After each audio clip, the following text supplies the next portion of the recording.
Voilà, excusez-moi, j'avais oublié de mettre la caméra et le micro. Donc, on m'a posé la question sur les textes, je reviens rapidement, tant pis, je répète. Les textes qu'on fait ensemble en cours, il serait hautement souhaitable de les avoir lus pour l'examen, alors même que l'examen consistera en un QCM. À part ça, on a essentiellement bavardé, on a cassé du sucre sur Trump, donc on peut maintenant passer, euh, on peut revenir sur le texte. Donc, quand on a un texte philosophique, et je suppose que c'est la même chose pour un texte juridique, on doit s'efforcer de le diviser, hein, pour voir le mouvement du texte. Et là, en l'occurrence, si on reprend ce texte de...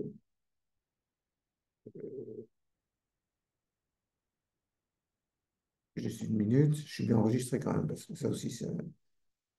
Si on reprend ce texte partagé, parce que ceux qui sont à distance, ils ne voient pas si je ne le mets pas en partage. Si on reprend ce texte du Criton de Platon, ah, on ne voit pas mon truc sur l'Ukraine, donc j'aime bien qu'on le voit quand même. Des fois que Trump passe la vidéo, il est renseigné sur le fait que certains n'approuvent pas ce qu'il fait. Donc, il y a plusieurs étapes dans ce texte. Et la première étape, ce n'est qu'un extrait, hein, du dialogue de Platon. La première étape, c'est celle dans laquelle Socrate déclare que on ne va pas se référer à l'opinion commune relative à la justice, à l'injustice, au sentiment répandu, au sentiment des nombreux, hein, comme on dit chez les Grecs, les nombreux, c'est les oi polloi. Oui,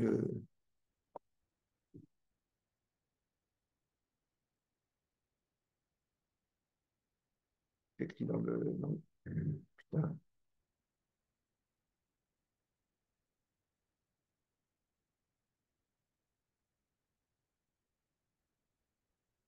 Ouais, ce sont les nombreux, oi polloi en grec.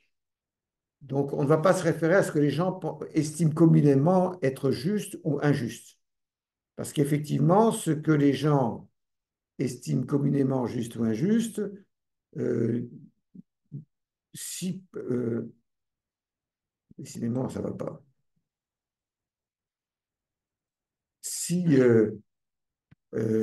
Socrate se contentait de se référer à des conceptions habituelles de la justice et de l'injustice, il ne pourrait pas ensuite expliquer qu'il refuse de s'évader. Donc la première étape, c'est cette question de savoir euh, comment se mettre d'accord sur une conception de la justice. Cette conception ne peut pas être populaire, c'est la conception des experts, d'un expert, dit le texte à peu près, sauf qu'on ne sait pas qui est cet expert, puisque Socrate ne le dit pas. On a du mal à croire que l'expert est Socrate lui-même, puisqu'il prétend qu'il ne sait rien, et que c'est ça sa supériorité sur les autres, c'est simplement d'avoir conscience qu'il ne sait rien. Donc s'il ne sait rien, comment pourrait-il prétendre être l'expert? Ça serait pousser l'ironie socratique un petit peu trop loin quand même. Donc, comme on n'a pas d'autre expert dans le dialogue à part Socrate, puisque Criton, lui, c'est un faire-valoir en fait, hein. Criton, c'est le garçon gentil, quoi, celui qui n'a pas inventé le fil à couper le beurre, hein. Donc, il est en admiration devant Socrate et il sert un peu de. Voilà. Donc, si euh, on n'a pas d'expert en la personne de Socrate, qui est l'expert, la réponse, c'est que ce sont les lois, les experts. Mais les lois, ce n'est qu'une chose personnifiée, hein, puisque c'est la prosopopée des lois. Donc, évidemment, on reste un peu sur notre faim, hein. C'est les lois qui vont donner leur expertise en matière de ce qui est juste ou injuste, on le verra. Et normalement, on ne doit pas considérer que les lois, c'est Socrate, puisque Socrate ne sait rien, mais en fait, il y a un artifice. Mais c'est un artifice qui est particulièrement patent dans ce dialogue, mais qui est évidemment fréquent dans les dialogues de Platon, où Socrate est mis en scène, puisque Socrate prétend chaque fois qu'il ne sait rien, mais personne n'est dupe. Il ne sait rien, mais il oriente quand même la discussion vers la vérité. Donc il devait bien avoir une idée de ce que c'était que la vérité pour orienter la discussion dans le sens où il veut. Théoriquement, la dialectique, c'est une démarche par voie de questions et de réponses, et les questions doivent amener l'interlocuteur à se remettre en question pour que Socrate et son interlocuteur, le plus souvent c'est Socrate qui intervient dans les dialogues de Platon, mais pas toujours, hein, pour Socrate et son interlocuteur parviennent ensemble à la vérité. Et en fait, les idées vraies, c'est l'interlocuteur de Socrate qui doit en accoucher et pas Socrate lui-même, puisque lui, il est stérile. C'est ce qu'il explique dans le Tête-Tête. Hein. Il est stérile, donc il n'accouche pas d'idées, mais il fait accoucher les autres d'idées et il sait distinguer si les idées dont les autres accouchent sont vraies ou pas. Alors, prétendre qu'il ne sait rien, mais qu'il sait distinguer si les pensées dont les autres accouchent sont vraies ou pas, il y a évidemment un artifice. Parce que comment saurait-il si les pensées dont les autres accouchent sont vraies ou pas, si lui-même n'avait pas une idée de ce que c'était que la vérité?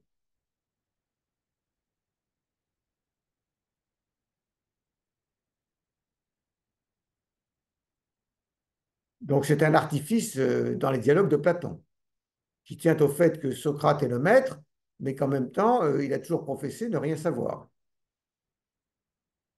Alors c'est particulièrement flagrant dans le Criton, où en définitive, Platon fait intervenir la prosopopée des lois pour expliquer probablement ce que Socrate pense des lois, mais que Socrate ne peut pas, ce que Socrate pense de la justice, mais que Socrate ne peut pas exposer directement puisqu'il ne sait rien.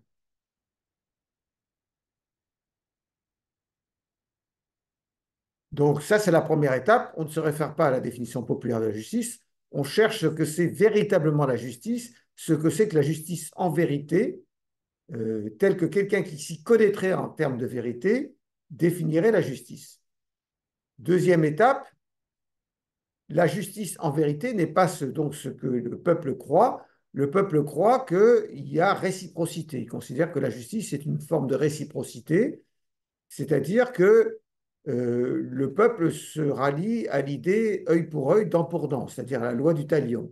C'est-à-dire qu'on doit être juste envers ceux qui sont corrects envers vous, mais que si on est victime d'une injustice, on est fondé à répliquer à cette injustice par une autre injustice. Et la preuve que cette conception de la justice est répandue chez les Grecs, c'est qu'on prête à plusieurs personnages importants en Grèce, soit issus de la mythologie, soit issus de la poésie, cette idée. Alors, le personnage important issu de la mythologie, c'est Rhadamante, qui est un demi-dieu et qui est réputé pour sa justice. Et c'est bien lui qui dit que l'on souffre ce que l'on a fait, ce sera bonne justice. Que l'on souffre ce que l'on a fait, ce sera bonne justice. Donc c'est l'expression même de la loi du talion. Cette citation de Rhadamante, il n'a rien écrit, hein, c'est un personnage fictif, enfin c'est un demi-dieu. Mais ces citations de Rhadamante figurent dans l'Éthique à Nicomaque d'Aristote, livre 5 sur la justice. Il y a un passage dans l'Éthique à Nicomaque d'Aristote où Aristote euh, conteste que la justice consiste en une forme de réciprocité.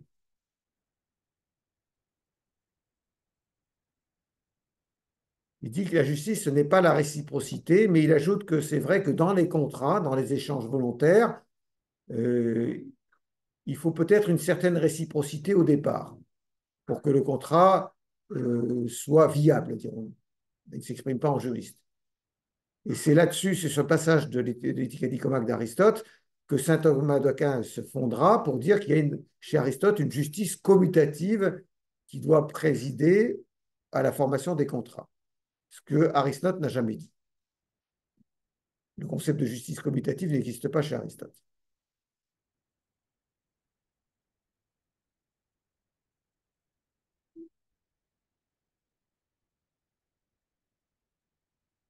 Laissons de côté Aristote et donc revenons à Platon. Donc, cette idée que la justice est une réciprocité, est une forme de réciprocité, et que donc on doit répliquer à l'injustice par l'injustice, on trouve également exprimé autrement dans un passage de la République de Platon, livre premier de la République. Vous vous souvenez que les participants au dialogue butent sur une définition de la justice.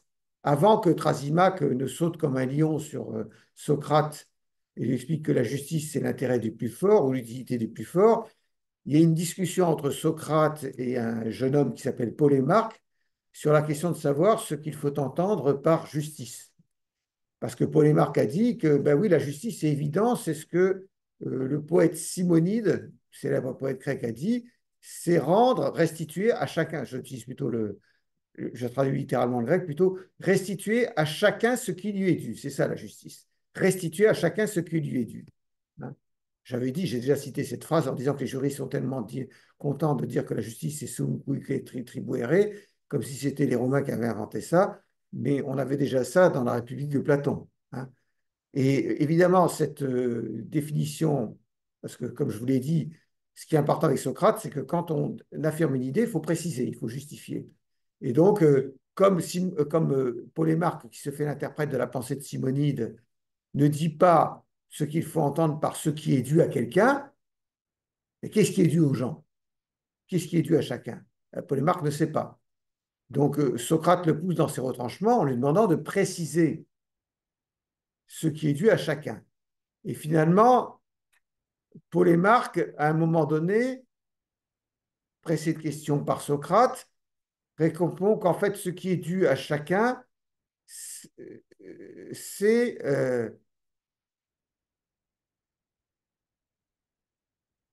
ce qui lui... attendez, comment il s'exprime? euh,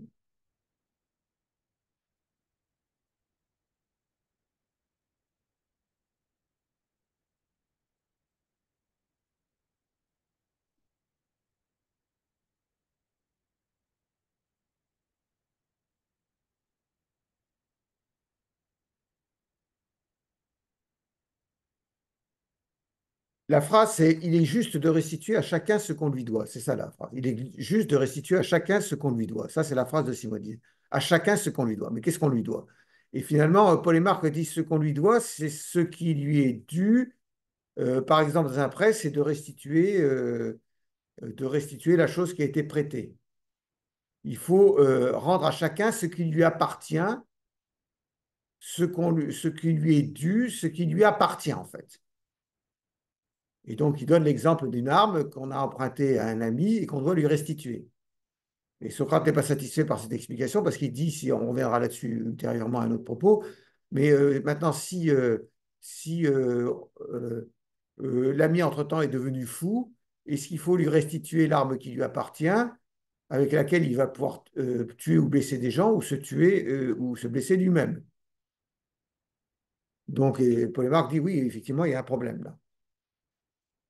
Donc, Socrate continue à lui poser des questions, et à un moment donné, Polémarque dit en fait ce que Simonide voulait dire, parce que en fait, Socrate a introduit le concept de l'ami avec celui à qui on restitue une arme, et Polémarque dit en fait, ce que voulait dire Simonide, c'est qu'on doit faire du bien à ses amis et on doit faire du mal à ses ennemis.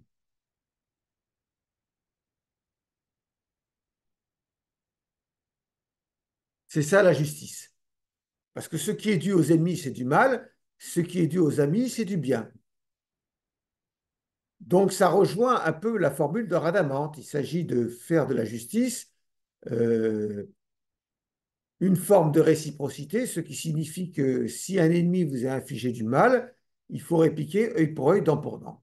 Donc ça, Socrate ne l'admet pas, c'est-à-dire qu'il dit qu'il est toujours injuste de faire du mal à quelqu'un, on ne doit jamais faire du mal à quelqu'un, plutôt il dit, on ne doit jamais faire du mal à quelqu'un, quelles que soient les circonstances. Or, faire du mal, c'est être injuste. Or, faire du mal, c'est être injuste. Donc, on ne doit jamais être injuste envers quiconque, quelles que soient les circonstances, et lors même qu'on aurait été soi-même préalablement victime d'une injustice. Donc, c'est un tournant, parce que la définition de la justice experte, disons, c'est que la justice ne peut pas consister en une forme de réciprocité. Si je reviens dans le texte un peu plus haut, sur un passage dont j'avais parlé antérieurement, le premier passage où il affirme qu'il faut se référer à l'opinion de l'expert,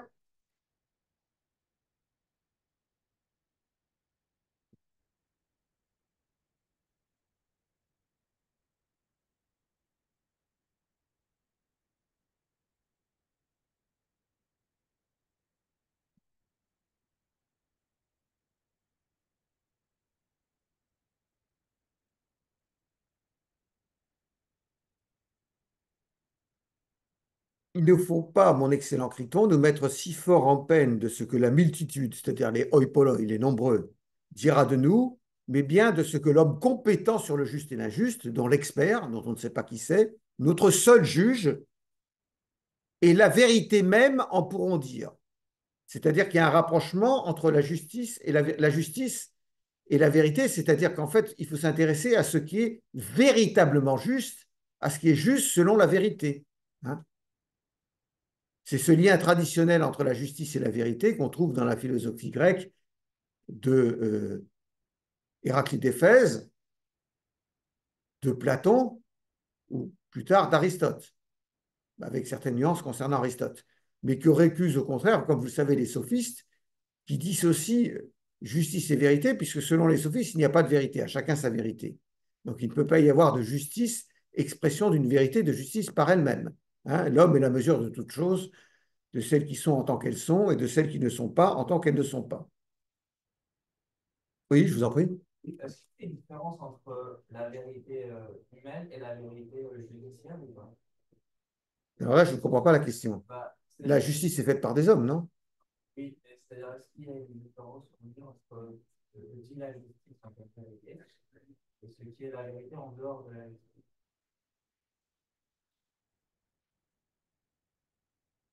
Euh, euh, euh,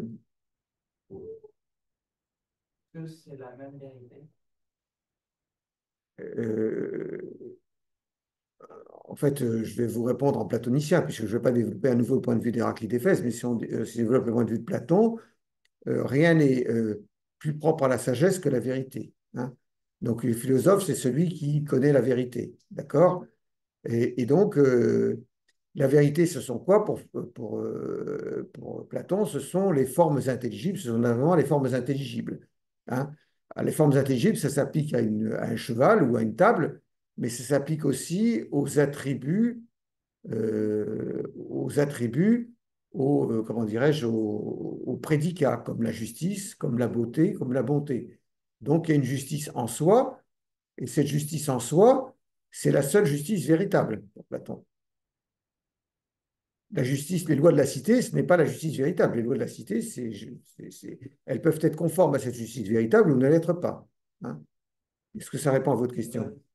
Mais là, on n'en est pas à Platon parce que Platon, justement, il va dépasser son maître Socrate parce que Socrate, il cherche une justice véritable dans le fait de se soumettre, d'obéir aux lois de la cité, quelles que soient les circonstances.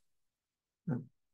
Simplement, comme je l'ai dit la dernière fois, c'est un peu désordonné, mais il faut bien clarifier, il y a une différence fondamentale entre les sophistes et Socrate, et c'est là l'innovation de Socrate. Pour les sophistes, on doit obéir aux lois parce que on n'a pas d'autre choix que d'obéir aux lois, parce que c'est une convention, enfin les lois sont une convention, ne sont qu'une convention, mais on doit y obéir parce que sinon on s'expose à un châtiment, à des sanctions. Hein. Donc la loi est pure convention, c'est ce qu'ont décidé les gouvernants, la loi, elle est pure convention, elle est simplement une convention, mais on doit la respecter parce qu'on risque sinon d'être châtié. Hein. Ce qui fait qu'Antiphon le sophiste a dit, mais si on n'est pas découvert, alors là, on peut y aller. Hein. C'est la fameuse fable de l'anneau de Gigès, hein, vous savez. Maintenant, pour Socrate, on doit obéir aux lois, on va le voir, parce que ce sont des conventions. Il y a une convention d'obéir aux lois, plus exactement. Donc la loi est conventionnelle aussi, mais c'est justement parce qu'elle est une convention qu'on doit y obéir, en ce sens qu'on est moralement obligé d'y obéir. On ne doit pas y obéir parce que sinon on s'exposera à une sanction. Doit y obéir parce qu'on est moralement obligé de le faire, parce qu'on s'est conventionnellement obligé à respecter la loi. Et donc, on doit moralement tenir notre parole. C'est ça la différence entre Socrate et les sophistes. Donc, dans ce texte du Criton de Platon, première étape, donc, c'est la justice véritable, la vraie justice. Il faut rechercher non pas la justice selon l'opinion populaire. De toute façon, pour Socrate comme pour Platon, l'opinion populaire, ça ne vaut rien. Hein. Il y a des gens qui comprennent et il y a des gens qui ne comprennent pas. Hein. Donc, ce sont ceux qui connaissent la vérité et qui connaissent la justice. Bon.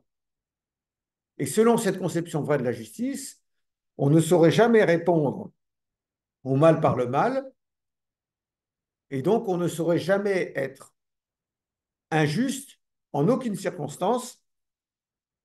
C'est toujours mal d'être injuste, quand bien même on répliquerait à une injustice qui vous a été infligée. Donc ça, c'est le deuxième temps du passage du document 6 que vous avez dans la brochure sur Socrate. Et donc là arrive le turning point, comme disent les Anglais, le troisième tournant,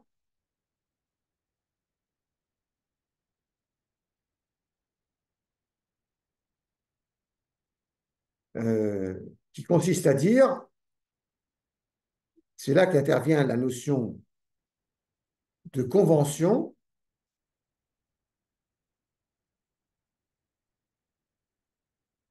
Donc, on ne peut jamais être injuste, même pour répliquer à une injustice. On ne peut jamais rendre le mal pour le mal. D'accord? Bon.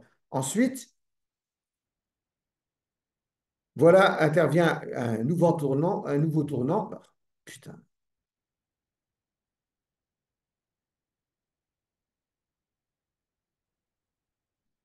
Voilà. Cela de posé considère la suite. 49E, 50A. C'est ici. Vous le voyez au tableau, il faudrait que je monte la. Ça se voit ou vous voulez que j'augmente la taille des caractères? C'est bon. Non, mais là, vous êtes devant, vous. Mais derrière. C'est bon. Cela posé considère la suite. On arrive à une troisième phase, donc. En sortant d'ici sans avoir obtenu l'assentiment de la cité, pesons-nous du mal. Non, ça c'est la quatrième phase. Pardon. Troisième phase, elle est là. Je vais donc dire ce qui s'ensuit. Vous voyez, je s'ensuis, la suite, etc. Donc tout ça s'enchaîne, hein. Donc on est en 49D, 49E plutôt. Je vais donc dire ce qui s'ensuit, ou plutôt t'interroger. Si l'on a accordé à quelqu'un qu'une chose est juste, faut-il la faire ou lui manquer de parole? Donc, c'est ce passage qui vous avait un peu intrigué, où j'avais vu que des gens avaient un peu pédalé dans le yaourt quand j'avais expliqué lundi, parce que j'ai dit la traduction de Chambry, qui est pourtant un excellent helléniste, n'est pas satisfaisante. Donc, j'ai remis la brochure de Socrate en ligne, mais j'ai mis une petite note pour que vous compreniez mieux la traduction en bas, parce que je vous explique ce qui est mis dans le texte grec, en fait. Parce que le texte grec dit, lorsqu'on est convenu avec quelqu'un d'une chose juste, doit-on la faire ou le décevoir? Lorsqu'on est convenu, donc il y a le terme convention qui intervient là, hein, pour la première fois. Le terme convention intervient à ce moment-là. Je vous ai dit que, je pense vous l'avoir dit, mais je ne en suis pas sûr, peut-être que je l'ai dit aux étudiants de philosophie en philo, les termes convention, accord interviennent à plusieurs reprises dans la prosopopée des lois. C'est des termes qui reviennent systématiquement, et j'ai dû sans doute vous écrire dans le chat la, euh, la manière dont on les dit en.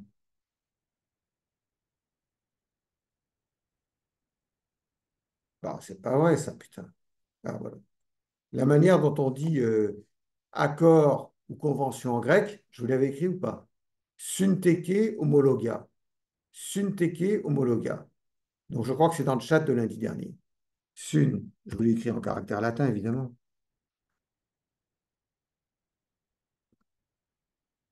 Donc homologa, c'est pas compliqué, hein, ça a donné homologation.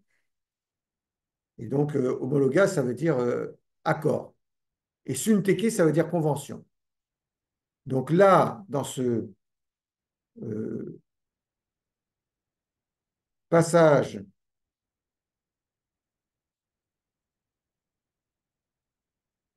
du Criton, intervient pour la première fois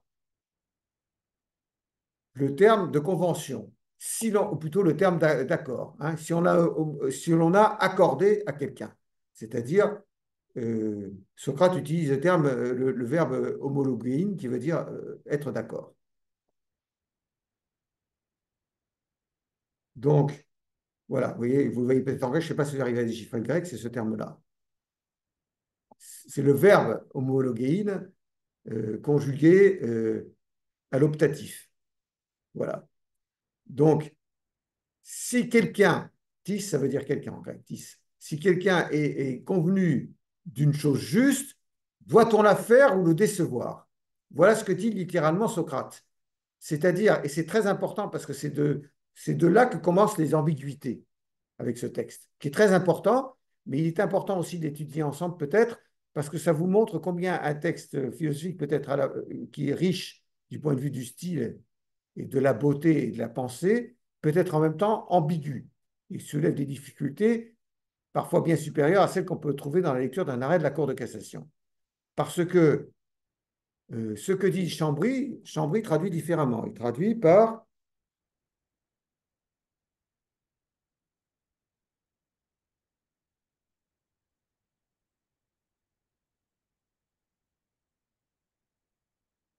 bon, maintenant, j'ai perdu le passage de la traduction de Chambry. C'est galère, hein, quand même, putain, ces trucs-là. Si l'on a accordé à quelqu'un qu'une chose est juste, faut-il la faire ou lui manquer de parole? Si l'on a accordé à quelqu'un qu'une chose est juste, faut-il la faire ou lui manquer de parole? Mais ce n'est pas du tout la même chose.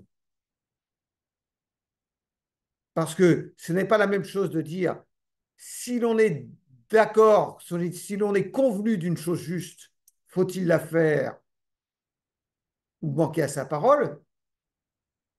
Si l'on est convenu avec quelqu'un d'une chose juste, faut-il la faire ou le décevoir?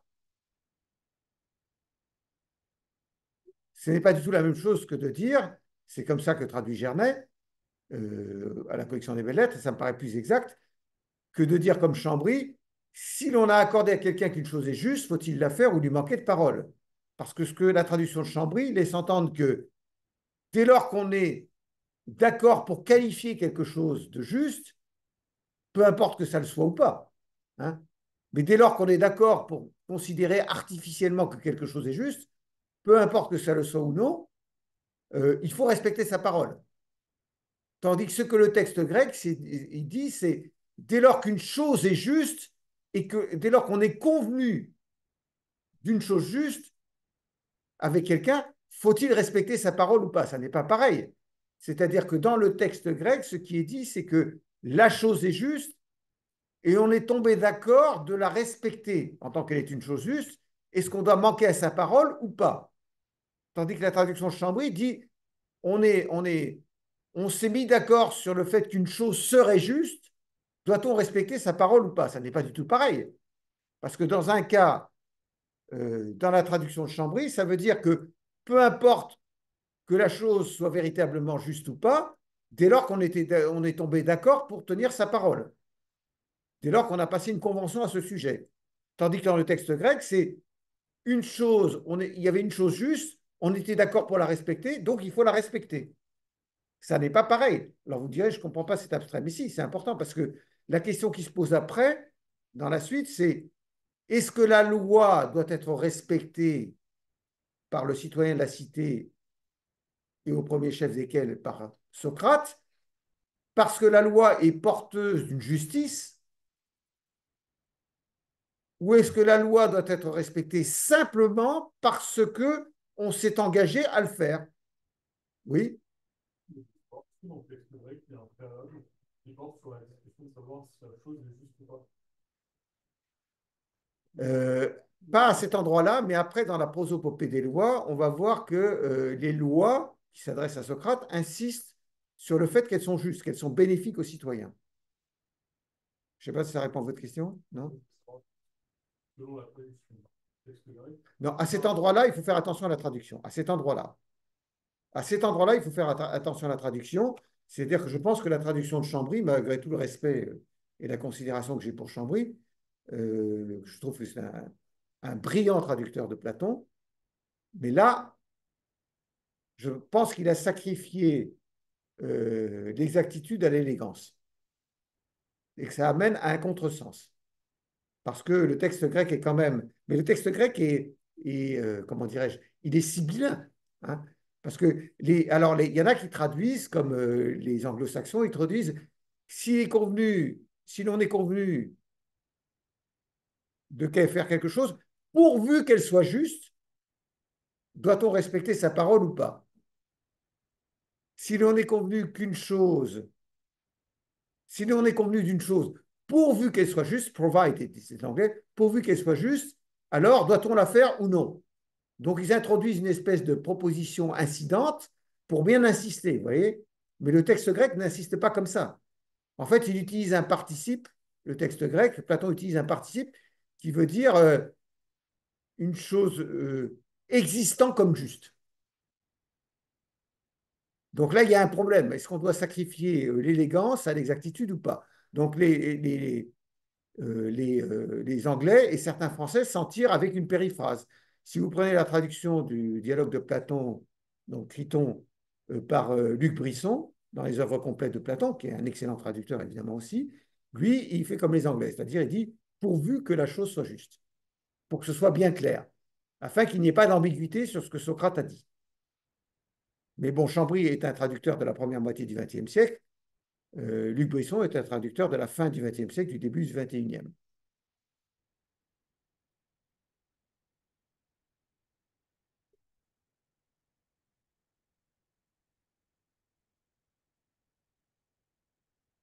Et s'agissant de Jacqueline de Romilly, qui est une trop bonne helléniste pour ne pas comprendre la difficulté du texte, elle traduit comme pas comme Gernet, mais comme Croiset. En fait, les belles lettres, c'est pas Gernet. Gernet tout à l'heure, c'est Croiset. Comme belles lettres, c'est-à-dire si l'on est convenu d'une chose juste. Donc là, c'est un tournant. C'est-à-dire qu'on fait intervenir l'idée de homologia, l'idée de synthéké. Euh, Jusqu'à présent, la discussion, c'était on ne doit jamais rendre le mal pour le mal. On ne doit jamais être injuste, donc. Et maintenant, s'il est convenu d'une chose juste, on passe à une autre étape. Doit-on la faire ou manquer de parole?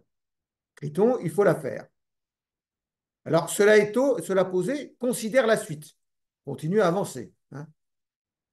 En sortant d'ici sans avoir obtenu l'assentiment de la cité, faisons-nous du mal à quelqu'un, à ceux précisément qui le méritent le moins, oui ou non? Et restons-nous fidèles à ce que nous avons reconnu comme juste, oui ou non? Donc, si on s'évade, si je m'évade, je sors d'ici sans avoir obtenu l'assentiment de la cité, est-ce que j'ai fait du mal à quelqu'un, et plus précisément aux personnes qui le méritent le moins, oui ou non? Alors, Criton répond Nielosomiem, je ne comprends pas. Hein. Qu'est-ce que tu veux dire? Quelles sont ces personnes qui méritent le moins qu'on leur fasse du mal, à qui tu fais allusion? Donc, je ne peux répondre à ta question, Socrate, je ne le comprends pas. Eh bien, suis mon explication, et voilà le début de la prosopopée des lois. Suppose qu'au moment où nous allons nous évader, supposition, qu'au moment où nous allons nous évader, quel que soit le terme dont il faut qualifier notre sortie, les lois et l'État, bon, l'État c'est la cité, hein, dans la Grèce du 5e siècle, ou du 4e siècle, les lois, ou du début du 4e en tout cas, les lois et l'État viennent se présenter devant nous et nous interrogent ainsi. Dis-nous, Socrate, qu'as-tu dessein de faire? Que vises-tu par le coup que tu vas tenter, sinon de nous détruire, etc. Donc commence la prosopopée des lois. C'est-à-dire que les lois interviennent comme une personne qui interpelle Socrate pour lui dire, mais tu déconnes là ou quoi? Qu'est-ce que tu es en train de faire? Et c'est là aussi, c'est la quatrième étape de la prosopopée des lois. En fait, il y a 5 étapes, je reviendrai à la 5e étape après. C'est la quatrième étape de la prosopopée des lois.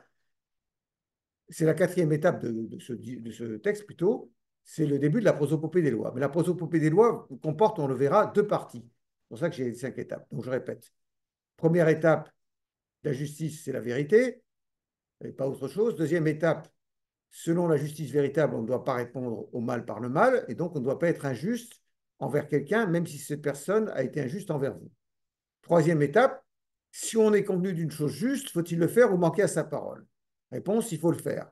Quatrième étape, mais n'y a-t-il pas une personne à laquelle on serait particulièrement injuste si on décidait de manquer à sa parole?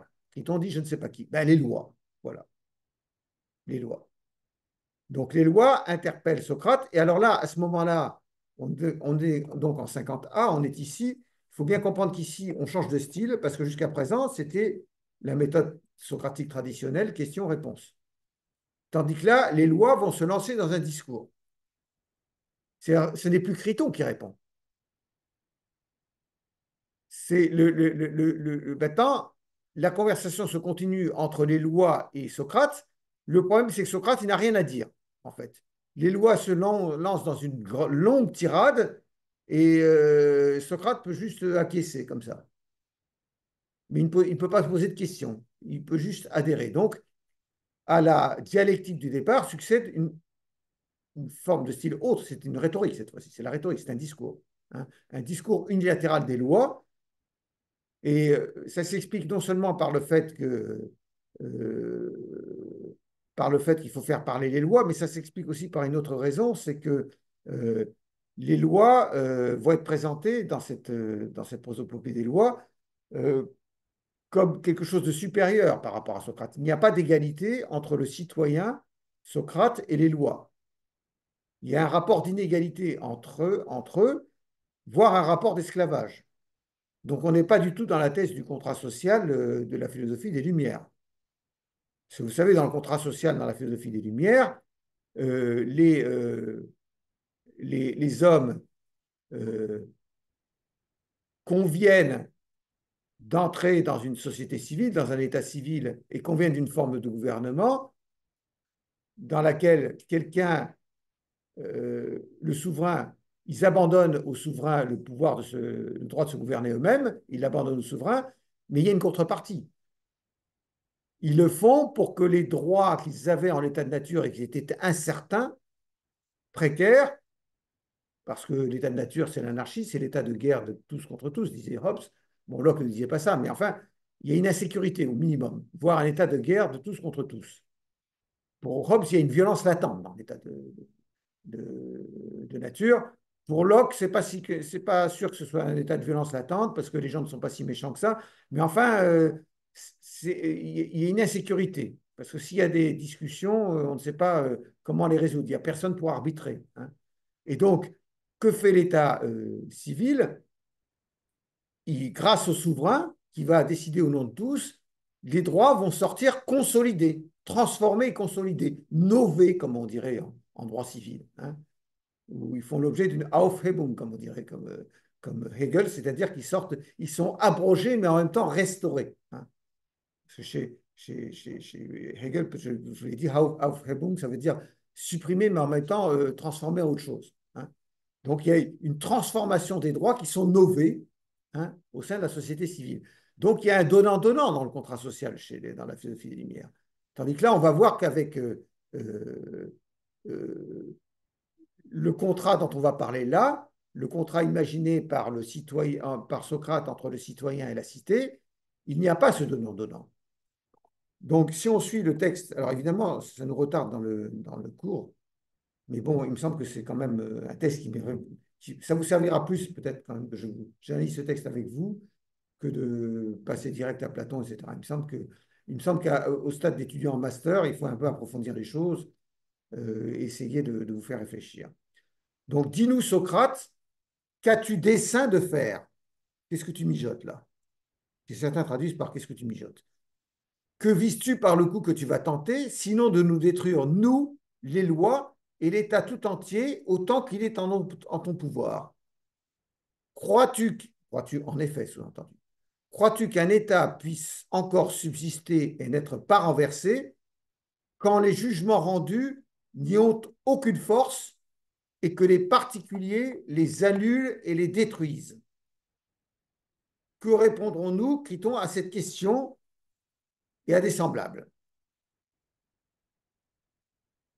Leur répondrons-nous, l'État nous a fait une injustice, il a mal jugé notre procès, ou bien leur répondrons-nous, les jugements rendus doivent être exécutés?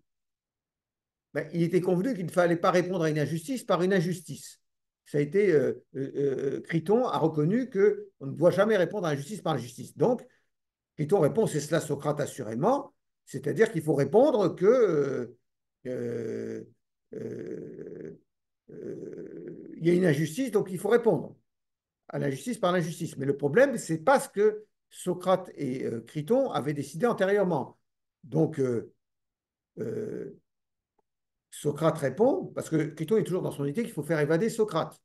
Donc il dit, ben, le jugement a été mal rendu, euh, il ne faut pas, euh, il ne faut pas respecter la condamnation.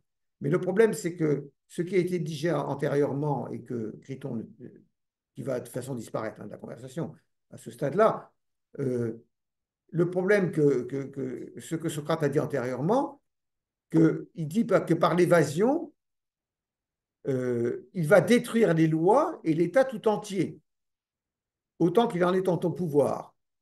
Crois-tu en effet qu'un État puisse encore subsister et n'être pas renversé quand les jugements rendus n'y ont aucune force et que les particuliers les annulent et les détruisent? Donc, si on raisonne, c'est quasiment juridique. Hein. C'est lapidaire, mais c'est juridique. Ça veut dire quoi? Les jugements qui sont rendus conformément aux lois. D'accord? La Cour de cassation ne crée pas de droit, il n'y a pas d'arrêt de règlement, vous le savez, article 5 du Code civil. Hein. Donc, quand on rend une décision, on la rend sur le fondement de textes de loi. Bon, aujourd'hui, on pourrait ergoter en disant qu'il y a parfois des principes généraux qui sont visés par la Cour de cassation et les principes généraux, la Cour de cassation ne détire pas des lois, c'est elle-même qui les invente et qu'elle dit ce qui préexiste alors que c'est elle-même qui les a inventés.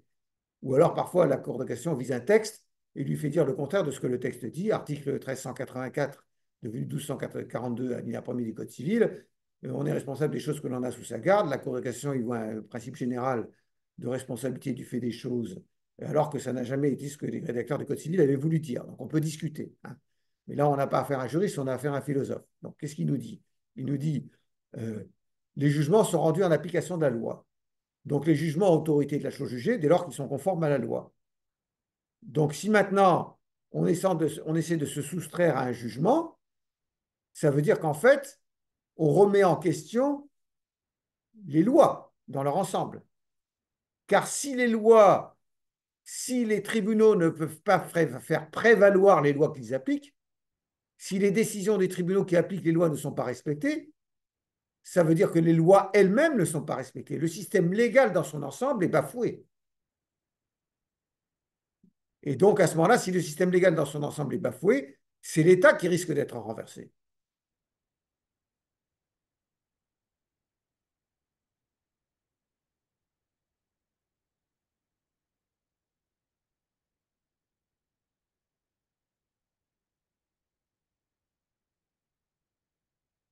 Donc, ensuite, Socrate poursuit. Et si les lois nous disaient, donc c'est toujours les lois qui parlent, est-ce là, Socrate, ce qui était convenu entre nous et toi? Donc, tu reconnais, Socrate, que si tu te soustrais à cette condamnation injuste, tu risques de remettre en question le système légal tout entier. Mais Criton répond, comme toujours dans son idée, oui, mais comme la décision est injuste, eh bien, on ne doit pas la respecter. Et si les lois nous disaient, et cela, Socrate, ce qui était convenu entre nous et toi, on revient au terme d'accord. Ne devrais-tu pas t'en tenir au jugement rendu par la cité? Et si nous nous étonnions de ce langage, peut-être dirait-elle, ne t'étonne pas, Socrate, de ce que nous disons, mais réponds-nous, puisque tu as coutume de procéder par question et par réponse. Mais en fait, Socrate ne va pas répondre grand-chose. Hein. Voyons, qu'as-tu à reprocher à nous et à l'État pour entreprendre de nous détruire? Donc, Socrate revient à cette idée de convention. On était convenu d'une chose juste. Cette chose juste dont on était convenu, dont Socrate, comme citoyen, est convenu avec les lois, parce que le contrat est passé avec les lois, donc avec l'État, en fait, ce qui est convenu, la chose juste qui a été convenue, la chose qui est juste dont on est convenu, j'insiste bien, la chose est juste au départ, la chose juste dont on est convenu, c'est que on ne doit pas violer, on ne doit pas se soustraire au jugement, parce que sinon, on renverse l'État. Donc la chose juste, c'est qu'il faut respecter les lois de l'État. Et donc, il faut respecter les jugements. Mais alors, on pourrait répondre, mais pourquoi devrait-on respecter les lois et les jugements si les jugements sont injustes?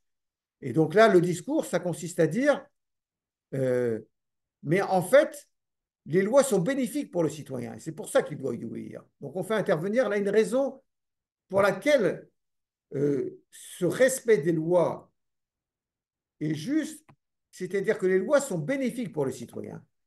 Ne t'étonne pas, Socrate, de ce que nous disons, mais réponds-nous, puisque tu as coutume de procéder par questions-réponses. Tout d'abord, n'est-ce pas à nous les lois que tu dois la vie, et n'est-ce pas sous nos auspices que ton père a épousé ta mère et t'a engendré? As-tu quelque chose à redire à celle d'entre nous qui règle les mariages, des tu mauvaises?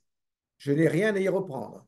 Et à celle qui préside à l'élevage, c'est un peu bizarre l'élevage, mais enfin bon, celle qui préside, ce n'est pas quand même des animaux, mais bon, celle qui préside à l'élevage des enfants et à son éducation, éducation que tu as reçue comme les autres. Avait-elle tort, celle de nous qui en sont chargés de prescrire à ton père de s'instruire dans la musique et la gymnastique? Elles avaient raison, dirais-je. Bien.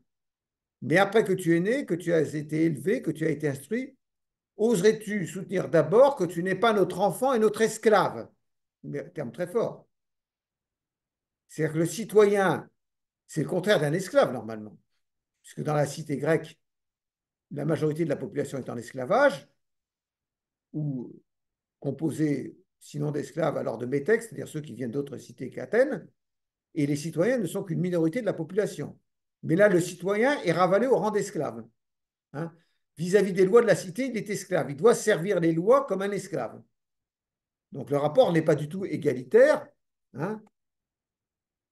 Euh, il est complètement inégalitaire.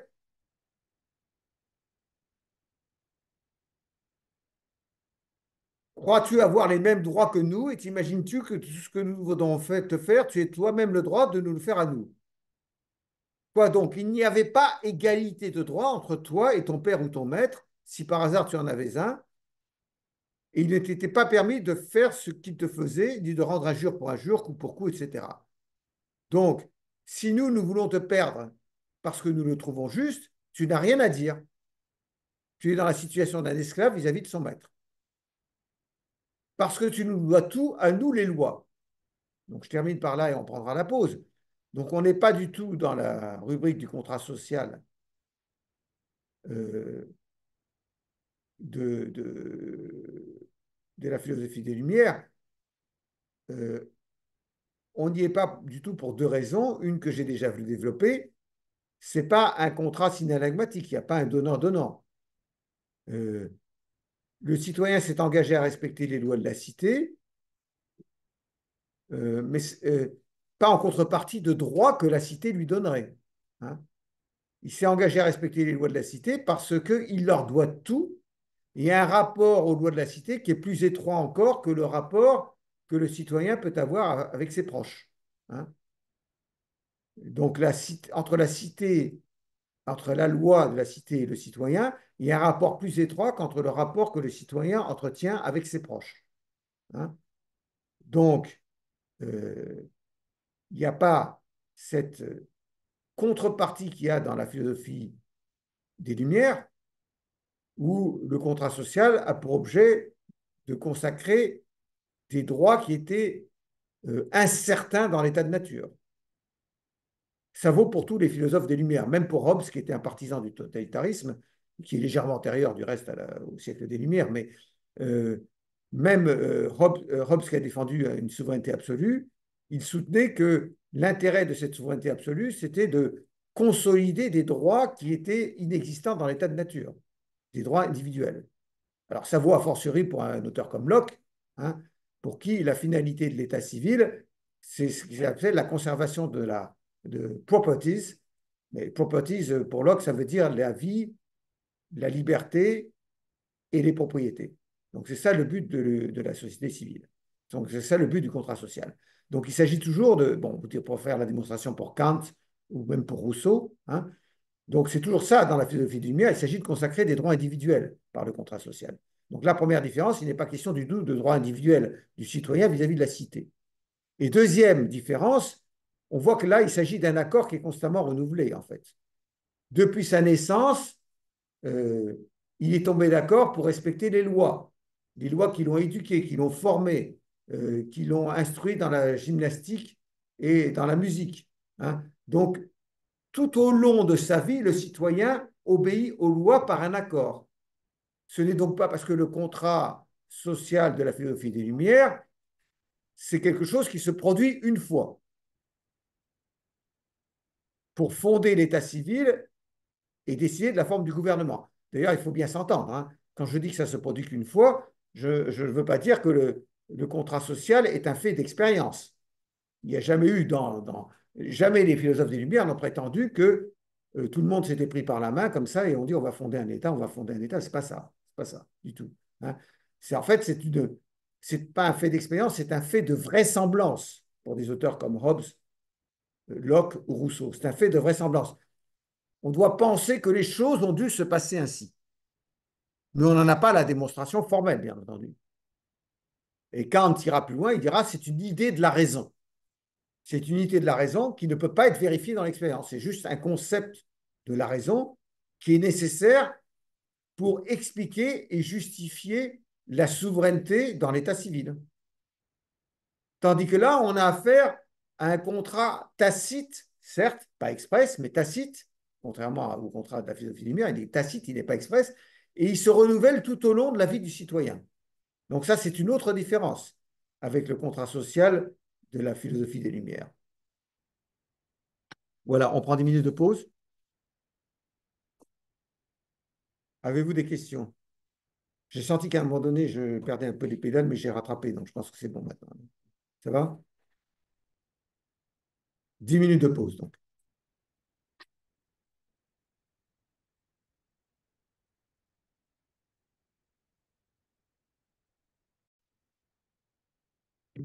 Donc, reprenons le texte, si vous êtes d'accord. Je le remets en partage.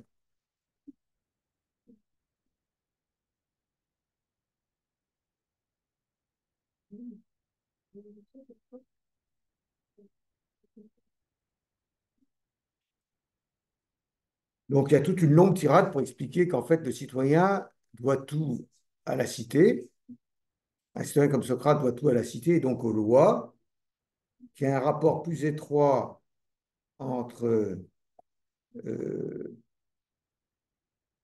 citoyen et les lois, et donc avec et l'État, le citoyen et l'État, que le rapport qu'il entretient avec ses proches. Donc, Criton, d'accord, oui, ok. Voilà donc Socrate pourrait dire les lois, si nous disons la vérité, quand nous affirmons que tu n'es pas juste de vouloir nous traiter comme tu le projettes aujourd'hui. C'est nous qui t'avons fait naître, qui t'avons nourri et instruit. Nous t'avons fait part, comme aux autres citoyens, de tous les biens dont nous disposions. Et nous ne laissons pas de proclamer, par la liberté que nous laissons à tout Athénien qui veut en profiter, que lorsqu'il a été inscrit parmi les citoyens et qu'il a pris connaissance des mœurs politiques et de nous les lois, il aura le droit, si nous lui déplaisons, de s'en aller où il voudra en emportant ses biens avec lui. Et si l'un de vous veut se rendre dans une colonie, parce qu'il s'accommode mal de nous et de l'État, ou aller s'établir dans quelque ville étrangère, nous ne l'empêchons ni ne lui défendons d'aller où il veut et d'y emporter ses biens. Mais qui que ce soit de vous qui demeure ici, où il voit de telle manière que nous rendons la justice et administrons les autres affaires publiques, nous prétendons que celui-là, c'est de fait engagé à faire ce que nous commanderons et que s'il ne nous obéit pas, il est 3 fois coupable. D'abord parce qu'il nous désobéit, à nous qui lui avons donné la vie. Ensuite parce qu'il se rebelle contre nous qui l'avons nourri. Et enfin parce que s'étant engagé à nous obéir, ni il ne nous obéit, ni il ne cherche à nous convaincre si nous faisions quelque chose qui n'est pas bien, et bien que nous proposions nos ordres au lieu de les imposer durement, et que nous lui laissions le choix de nous convaincre ou de nous obéir, il ne fait ni l'un ni l'autre. Donc en fait, ce qui résulte de la suite donc, du texte qu'on vient de lire, c'est que, en fait, effectivement, le citoyen doit tout à la cité, il précise sa pensée, puisque les lois de la cité, c'est selon les lois de la cité qu'il a été nourri, instruit. Euh, les lois de la cité lui ont distribué des biens comme à tous autres citoyens. Euh, et il avait la possibilité, s'il n'était pas d'accord avec ces lois, de partir, le citoyen. Si le citoyen ne part pas, il reste et il doit obéir aux lois de la cité. Il a toujours la possibilité de partir dans une autre cité ou dans une colonie. Hein. Il a également la possibilité d'essayer de convaincre les lois qu'elles font fausse route, de les persuader de changer. Ça, il peut le faire aussi. C'est ce que dit le texte. Hein.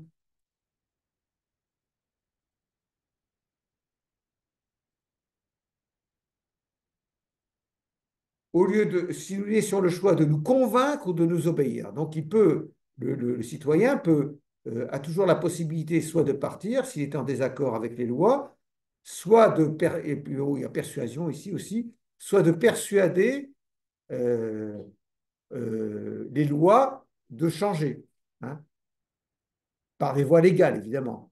Il ne s'agit pas de désobéissance civile. Il n'est pas question d'une désobéissance civile, pour le coup. Hein. Donc, il faut ou persuader les lois de changer ou partir. Et donc, on voit bien que c'est un contrat continu qui se renouvelle dans le temps, parce que dès lors que le citoyen demeure dans la cité au lieu de partir et qu'il ne cherche pas à persuader les lois de changer, c'est donc qu'il renouvelle par tacite reconduction ce contrat implicite d'obéissance aux lois. Voilà. Et donc, effectivement, s'il n'obéit pas aux lois en se soustrayant à une sentence rendue en application des lois, il est 3 fois rebelle, coupable, d'abord parce qu'il désobéit à nous qui lui avons tout donné, ensuite parce qu'il se rebelle contre nous qui l'avons nourri, enfin parce que s'étant engagé à nous obéir, s'étant engagé, à nouveau le terme engagement, contrat, accord, il s'est engagé à nous obéir et il ne nous obéit pas, ni ne cherche à nous convaincre. Et alors là, paragraphe 14 dans le texte, il y a une 5e partie de ce texte qui intervient, parce qu'il y a une nouvelle étape qui est franchie dans la phrase suivante. Voilà, Socrate, les accusations auxquelles nous t'en avertissons, tu seras exposé si tu fais ce que tu as en tête. Tu y seras même exposé plus que tout autre Athénien. Donc maintenant, il ne s'agit pas de Socrate comme tous les autres citoyens. Si vous reprenez le texte un peu plus haut, les lois disaient à Socrate que tu dois que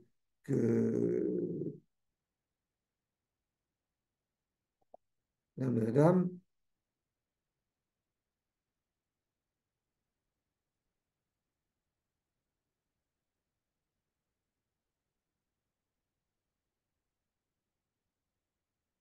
vous voyez par exemple ici, as-tu à redire à celle de loi qui préside à l'élevage des enfants et à son éducation, éducation que tu as reçue comme les autres. Hein. Et il y a d'autres passages dans le texte, mais je ne les retrouve pas, où en fait, dans cette première partie de la prosopopée, qui est la 4e partie du texte, hein, le texte ne contient pas uniquement la prosopopée, il contient ce qu'il y a avant, donc il y a 5 parties en fait dans ce texte, mais la prosopopée elle-même se divise en 2. La première partie, c'est celle qu'on voit, qu'on a vue, dans laquelle Socrate est interpellé comme citoyen, mais comme tout autre citoyen. Parce que ce n'est pas seulement Socrate qui doit tout à la cité, mais tous autres citoyens doivent également tout à la cité. Et donc, parce que la cité a élevé tous les citoyens, a nourri tous les citoyens, les a éduqués, etc. Donc, dans cette première partie de la prosopopée, on s'adresse à Socrate comme à tout autre citoyen, comme on s'adressait à tout autre citoyen qui prétendrait se soustraire à un jugement. Mais là, paragraphe 14, il y a un tournant, enfin 52a par conséquent,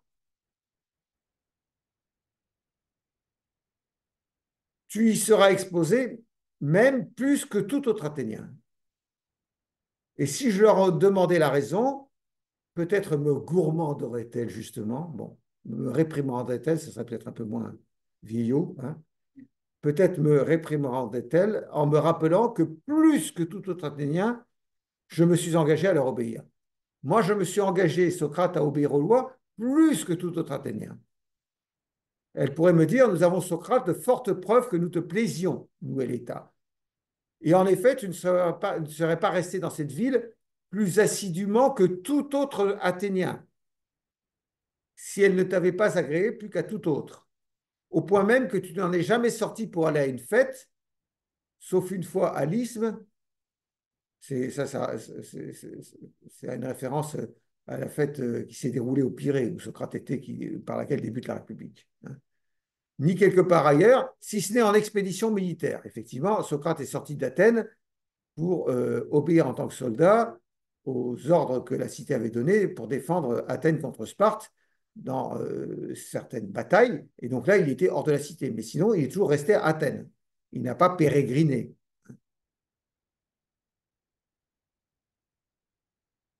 Tu n'as jamais eu la curiosité de voir une autre ville, ni de connaître d'autres lois, et nous t'avons toujours suffi, nous et notre cité, tant tu nous as préféré à tout, tant tu étais décidé à vivre selon nos maximes. Tu es toujours resté ici.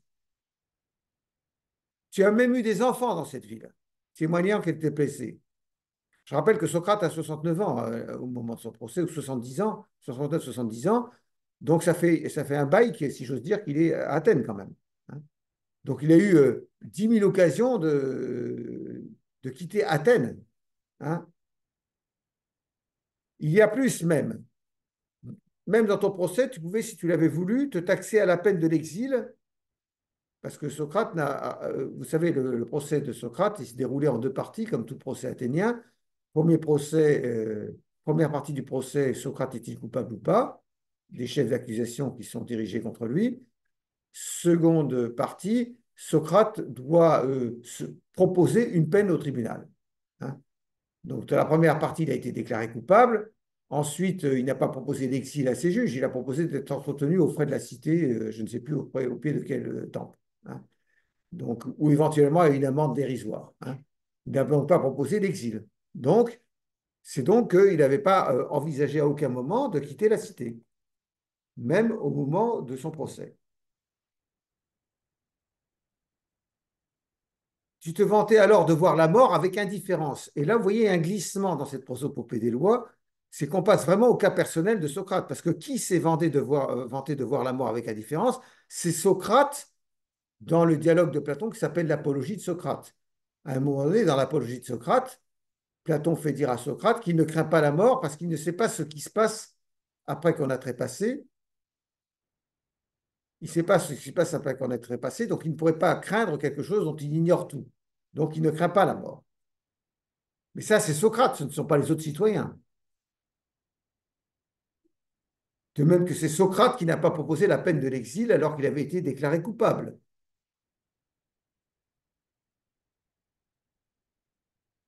Tu déclarais voir la mort avec indifférence, tu déclarais la préférer à l'exil, et aujourd'hui, sans rougir de ces belles paroles, sans te soucier de nous, les lois, tu entreprends de nous détruire, tu vas faire ce que tu ferais le plus vil esclave en essayant de t'enfuir au mépris des accords et des engagements que tu as pris avec nous de te conduire en citoyen. Réponds-nous d'abord sur ce point. Disons-nous la vérité quand nous affirmons que tu t'es engagé à vivre sous notre autorité, et non en parole, mais en fait, ou n'est-ce pas vrai? Qu'en penses-tu, Criton? Ne faut-il pas en convenir? Oui, il le faut. Que fais-tu donc, poursuivrait-elle, que de violer les conventions et les engagements que tu as pris avec nous, sans que on t'y ait forcé ni trompé, ni laissé trop peu de temps pour y penser, 70 ans quand même, puisque tu as eu pour cela 70 ans pendant lesquels tu pouvais t'en aller, si nous ne te plaisions pas, et si les conditions du traité ne te paraissaient pas justes. Or, tu n'as préféré ni la Cédémone c'est Sparte, hein. Tu n'as préféré ni Sparte ni la Crète, dont tu vantes en toute occasion les bonnes lois. Effectivement, ça fait allusion au dialogue de Platon qui s'appelle le Protagoras, dans lequel Socrate fait l'éloge de Sparte, et sans doute de la Crète aussi, je crois. Or, tu n'as préféré ni la Cédémone ni la Crète, dont tu vantes en toute occasion les bonnes lois, ni aucun autre État, aucune cité grecque, grecque ou barbare, et tu es moins souvent sorti d'ici que les boiteux, les aveugles et autres estropiés, tellement tu étais satisfait. Car qui aimerait une ville sans aimer les lois? Et aujourd'hui, tu manquerais à tes engagements. Tu ne le feras pas, Socrate. Tu ne le feras pas, Socrate, si tu nous en crois, et tu ne te rendras pas ridicule en t'échappant de la ville. Réfléchis donc, si tu violes tes engagements, si tu manques à quelqu'un d'entre eux, quel bien t'en reviendra-t-il à toi ou tes amis? Que ceux-ci risquent d'être exilés, eux aussi, pour toi, d'abord, si tu te retires dans quelques-unes des villes les plus voisines, Thèbes ou Mégare, car tous les deux ont de bonnes lois, tu y arriveras, Socrate, en ennemi de leur constitution. Tu vas arriver dans une cité qui a des bonnes lois, mais tu te présentes comme un ennemi de la constitution de cet État, puisque toi-même, tu auras refusé d'obéir à des lois qui sont la base de l'entier système législatif d'une cité, les lois qui attribuent l'autorité de la chose jugée au jugement. Hein. Et tu seras regardé avec un œil défiant comme un corrupteur des lois. Alors éviteras-tu les villes qui ont de bonnes lois et les hommes les plus civilisés? Est-ce que ça vaut la peine de vivre dans ces conditions-là? Mais peut-être t'éloigneras-tu pour te rendre dans ces pays euh, en Thessalie, chez les hôtes de Criton. C'est là que tu trouveras le plus de désordre et de licence. Et peut-être auras-t-on plaisir à t'entendre raconter de quelle façon grotesque tu t'es évadé de ta prison, affublé de je ne sais quel costume, d'une casade de peau ou de tel autre accoutrement coutumier aux esclaves fugitifs, et tout métamorphosé. Donc tu vas te, tu vas t'enfuir caché comme un voleur, comme un esclave, sous un accoutrement ridicule. Est-ce que vraiment c'est ridicule, n'est pas ridicule à 70 ans d'agir comme ça? Et que feras-tu en Thessalie sinon de festiner? Donc tu vas te renier toi-même. Voilà. Le sens toute cette tirade, c'est tu vas te renier toi-même. Hein. Et enfin,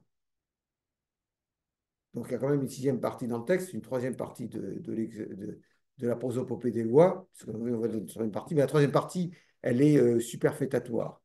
C'est-à-dire que les lois disent à Socrate, mais attention Socrate, si tu nous bafoues, ne crois pas que tu en seras quitte comme ça, même si tu arrives à en être quitte ta vie durant, il te reste plus longtemps à vivre, tu vas te retrouver au royaume de l'Hadès, et là, nos cousines, les lois dans le royaume de l'Hadès, les lois dans le royaume des morts, vont te demander des explications.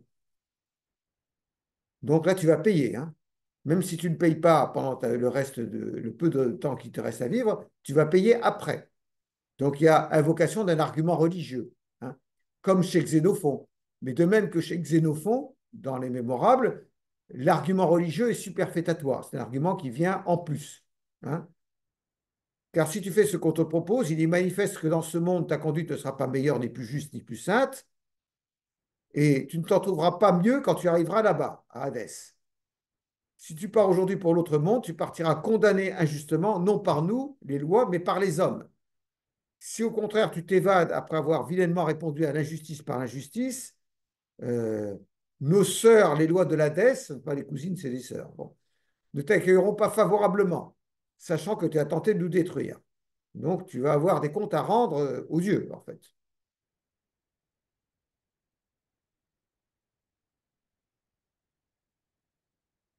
Vous remarquerez que là, il y a une incidente euh, dans le texte. Euh, Car si tu fais ce qu'on te propose, il est manifeste que dans ce monde, ta conduite ne sera pas meilleure, ni plus juste, ni plus sainte pour toi, ni aucun des liens. Euh, Si tu pars aujourd'hui pour l'autre monde, tu partiras condamné injustement, non par nous les lois, mais par les hommes. En fait, c'est le seul passage de la prosopopée des lois où il y a une sorte d'instauration d'une dissociation entre les lois qui seraient par essence justes et les jugements qui, eux, pourraient être injustes. Il n'y a pas allusion à cette différence entre l'injustice de la sentence et la justice des lois antérieurement. Il n'y a que dans cet endroit-là que c'est donné. Hein. Mais en fait, Platon n'exploite pas cette dissociation.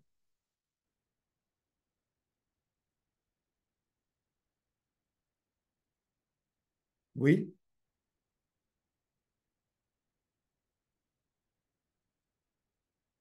oui.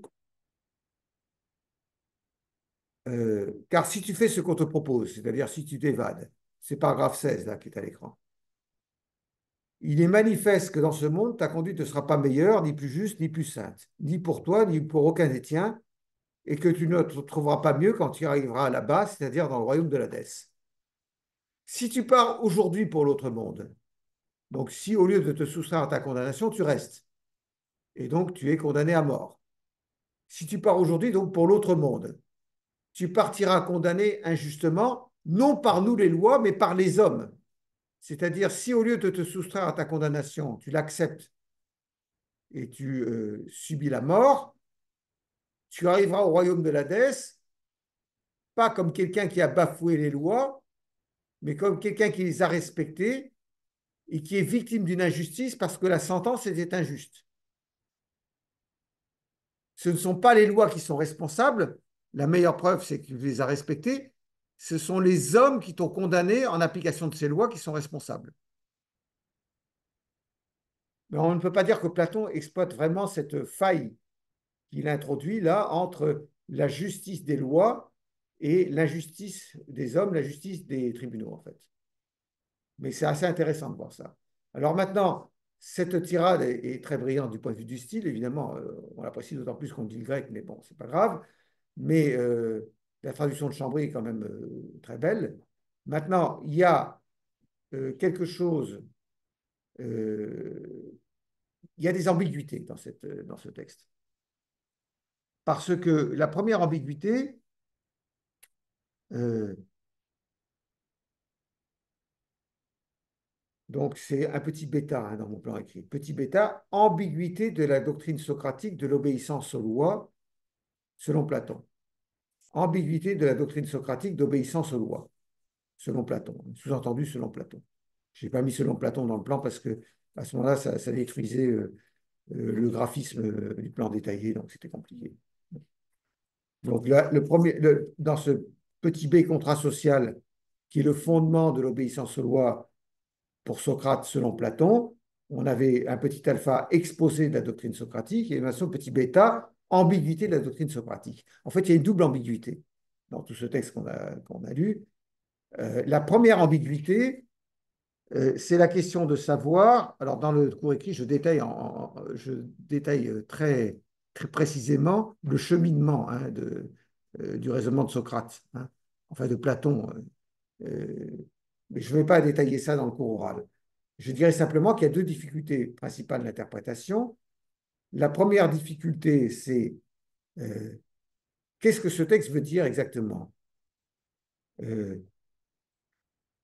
qu'il est juste d'obéir aux lois parce qu'on s'y est tacitement engagé. Il est juste d'obéir aux lois parce qu'on y est tacitement engagé. Ou bien s'est-on tacitement engagé à obéir aux lois parce qu'elles sont justes. Ce n'est pas pareil. Et il y a des ambiguïtés parce que je me suis longuement étendu, vous vous souvenez tout à l'heure, sur ce passage que Chambry a, à mon avis, traduit de façon trompeuse, où Socrate dit que lorsqu'on est convenu d'une chose juste, il faut respecter sa parole. Et non pas que lorsqu'on est convenu qu'une chose est juste, il faut respecter sa parole. Ce n'est pas pareil. Donc, si on traduit exactement, ça laisse la possibilité de penser qu'en fait, si Socrate s'est tacitement engagé à obéir aux lois, comme tout autre citoyen, c'est parce qu'il était juste de leur obéir.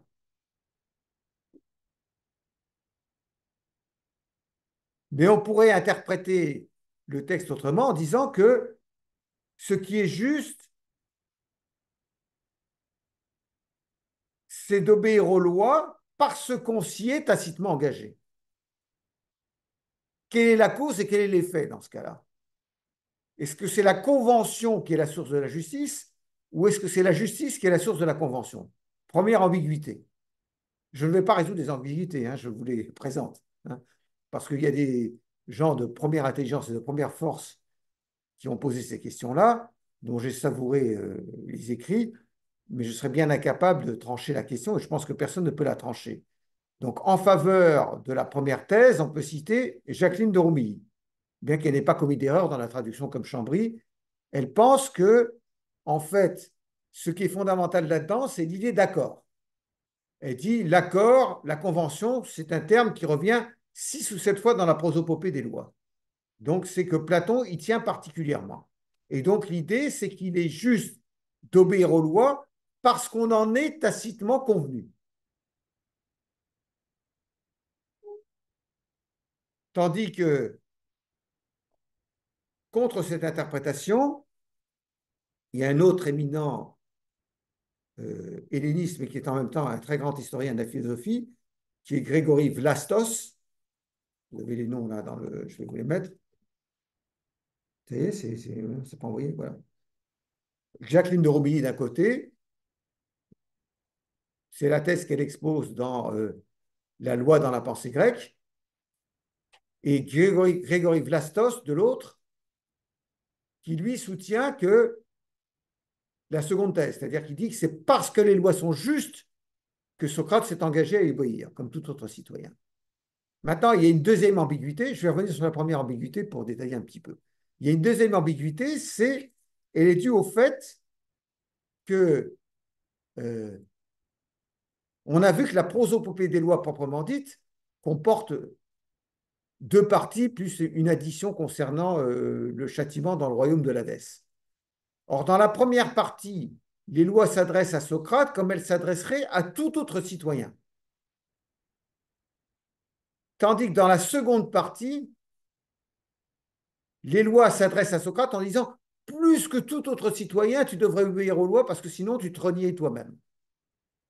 Donc, s'agit-il, et dans cette seconde partie de la prosopopée des lois, il y a des références implicites au procès de Socrate, donc à l'apologie de Socrate, ce dialogue de Platon. Donc, est-ce qu'il s'agit de l'expérience personnelle de Socrate que la prosopopée des lois essaye d'expliquer, ou bien s'agit-il d'une théorie politique à portée générale dont on pourrait tirer des enseignements allant bien au-delà de la personne de Socrate et de la vie de Socrate? Deuxième question qui est posée. Donc la première question, je l'ai résumée comme ça. Impératif catégorique ou impératif hypothétique? J'utilise la terminologie kantienne par commodité. Je ne suis pas le seul à le faire quand on parle de philosophie grecque. Werner Jaeger fait pareil, Jacqueline de Romilly fait pareil. Donc, je suis en bonne compagnie. Hein. Donc, première question, impératif catégorique ou impératif hypothétique, je vais vous expliquer. Et deuxième question, expérience personnelle de Socrate ou devoir général? Expérience personnelle de Socrate ou devoir général? Donc, première question.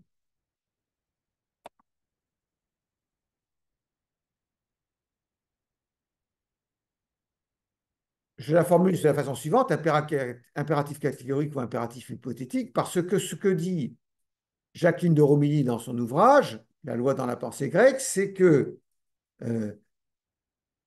en quelque sorte, faisons attention au rapprochement hasardeux, mais en quelque sorte, la prosopopée des lois évoque un kantisme avant l'heure. Vous savez que la distinction de l'impératif catégorique et de l'impératif hypothétique est une distinction formulée par Kant dans les fondements de la métaphysique des mœurs et dans la critique de la raison pratique. Je vous en ai parlé. L'impératif catégorique, c'est l'expression d'un commandement de la raison à la volonté inconditionnel. Tu dois agir parce que tu dois agir.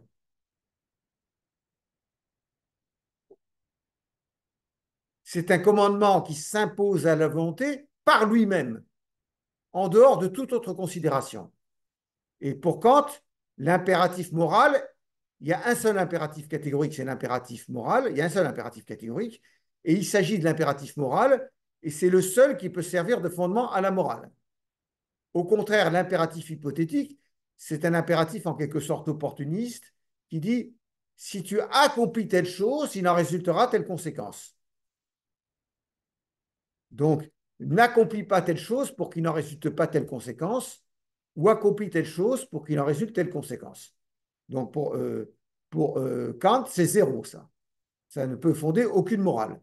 Ça, Kant dit, ça, c'est l'erreur des philosophes grecs, et c'est l'erreur de ceux qui m'ont précédé sur le chemin de la morale, de toujours vouloir fonder la morale sur un impératif hypothétique. La morale ne peut être fondée que sur l'impératif catégorique. Donc, si on revient maintenant à la prosopopée des lois, l'impératif d'obéissance aux lois est-il catégorique ou hypothétique? Doit-on obéir aux lois parce que c'est notre devoir dès lors qu'on s'y est engagé? Impératif catégorique, par conséquent. thèse de Jacqueline de Romilly, ou doit-on obéir aux lois parce qu'elles sont justes? C'est-à-dire qu'il est juste d'obéir aux lois parce qu'elles-mêmes sont justes. Impératif hypothétique, c'est-à-dire qu'à ce moment-là, on dit que l'obéissance aux lois doit être justifiée par la justice des lois. Et il est difficile de trancher parce que le texte est ambigu. Jacqueline de Romilly insiste sur le fait que les termes synthéke et homologia, qui veulent dire respectivement convention et accord, interviennent à maintes reprises dans la prosopopée des lois et que donc Socrate met l'accent sur ce qui était convenu, sans commettre, je le répète, Jacqueline de Romilly ne commet pas la même imprécision de traduction que Émile Chambry. Elle traduit bien par dès lors qu'on est convenu d'une chose juste, doit-on la faire? Ça, elle ne traduit pas comme Chambry. Mais néanmoins, elle dit après, cette insistance, c'est-à-dire qu'il y a un accord, il y a une convention, c'est la clé, en fait, de la compréhension du texte. Et elle résume très élégamment, très brillamment, comme elle le fait d'habitude. Elle dit, en fait, les sophistes disaient qu'on obéit à la loi parce qu'elle n'est que la loi n'est qu'une convention. Les sophistes disaient que la loi n'est qu'une convention, donc on est obéi parce qu'on ne peut pas faire autrement. Tandis que Socrate dit que la loi est une convention et que c'est précisément pour cela qu'on a le devoir moral d'y obéir. Et en face de cette interprétation, il y a Jacqueline de Romilly, mais il y a d'autres auteurs. Hein. Il y a Grégory Vlastos qui dit attendez, il ne faut quand même pas déconner. Soyons un peu réalistes. Est-ce que Socrate, est-ce que Platon a voulu dire que Socrate aurait obéi aux lois en n'importe quelle circonstance? Imaginons, dit Grégory Vlastos, que pendant la guerre du Péloponnèse, Athènes ait prescrit à ses soldats de commettre ce qu'on appellerait aujourd'hui un crime de guerre, selon la Convention ONU de 1948, hein, la définition Lemkin. Donc, est-ce que si Socrate s'était vu intimer l'ordre dans la guerre du Péloponnèse de commettre un crime de guerre, l'aurait-il commis au motif qu'il s'était engagé à obéir aux lois de la cité? On n'y croit pas un seul instant. Ça ne cadre pas avec le personnage de Socrate. Et Grégory Vlastos insiste sur le fait qu'il y a la traduction de ce passage dont je vous parlais tout à l'heure, où Chambry s'est un peu planté, où Socrate dit, en fait, lorsqu'on est convenu d'une chose, cette chose étant juste, doit-on la faire ou pas? Quand on est convenu d'une chose juste, c'est-à-dire cette chose étant juste, pour autant, pourvu qu'elle soit juste, doit-on la faire ou non? Donc ça montre bien que l'obéissance aux lois résulte d'une convention, mais parce que la loi est juste. Et ensuite, dans la prosopopée des lois proprement dite, Platon insiste quand même sur le caractère bénéfique de la loi pour le citoyen. La loi a nourri le citoyen, l'a éduqué, l'a formé sportivement, elle a fait le bien du citoyen. Et c'est pour ça que le citoyen lui est redevable de tout. Il a un devoir de reconnaissance, comme Zelensky envers J.D. Vance. Il a un devoir de reconnaissance, n'est-ce pas? Sauf que là, c'est un devoir de reconnaissance justifié. Tandis que pour J.D. Vance, ce n'était pas justifié. Hein. You should be grateful. Voilà. J.D. Vance, c'est le dickhead qui sert de vice-président à Trump. C'est ce type complètement demeuré que Trump a choisi comme vice-président. Quitte à aller bouffer une pizza en Seine-et-Marne dans un restaurant avant de se rendre à Munich. Et le serveur, le propriétaire du restaurant était content de l'avoir servi. Moi, je lui ai foutu sa pizza dans la gueule, mais enfin, ça, chacun fait ce qu'il veut. Bon.